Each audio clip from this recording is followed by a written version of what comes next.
Most claim denials, completely preventable, and the proof is sitting right there in the remark codes, the ones most billers skip right over. Here's a scenario I know you've either lived through or you're going to face. A claim goes out, days pass, then it comes back, denied. And you open that explanation of benefits and there's this line of numbers and letters you've never seen before. Something like CO-97 PR-204 MA130. What does any of that even mean? That right there is where a lot of new medical VAs and billers freeze up. Or worse, just resubmit the claim the exact same way and wonder why it gets denied again. Okay, so here's what you actually need to know. And I promise this is simpler than it looks. When a claim is denied or adjusted, the payer, that's the insurance company, sends back what's called a remittance advice. Think of it like a report card for your claim.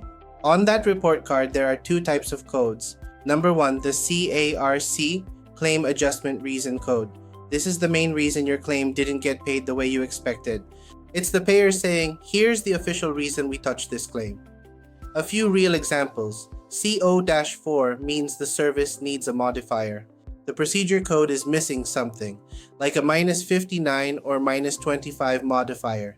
CO-97 means the service was already included in another procedure billed on the same claim. Basically, you billed it twice without meaning to. CO-45 means the charge exceeds the fee schedule. The amount you billed is above what they've contracted to pay, and that's on the provider, not the patient. Now, number two, the RARC, Remittance Advice Remark Code. Think of the RARC as the payer's footnote. It doesn't replace the CARC, it adds context to it. It's saying, here's more detail on why or how to fix this.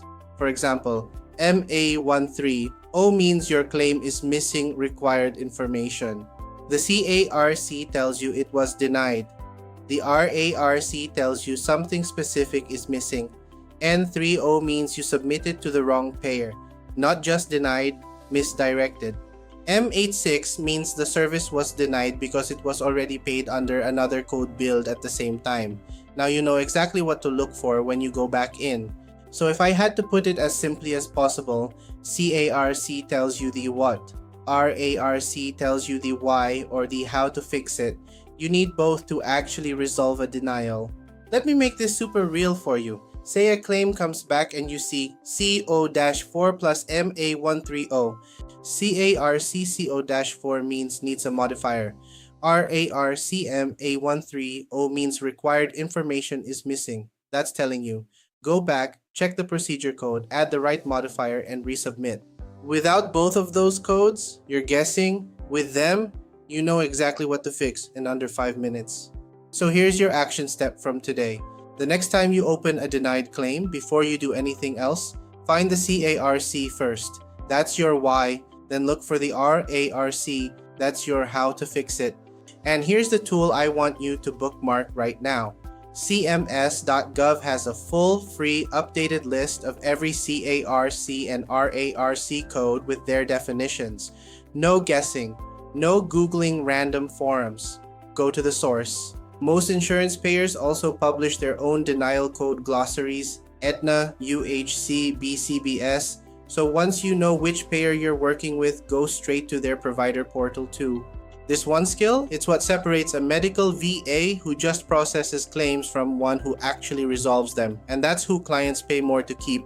If you're building your medical VA career and you want to actually understand this stuff, not just memorize it, follow me. Every week, I'm breaking down the exact skills that get you hired and keep clients coming back. Billing codes, denial management, insurance workflows, all of it in plain language. Hit follow and let's build this together.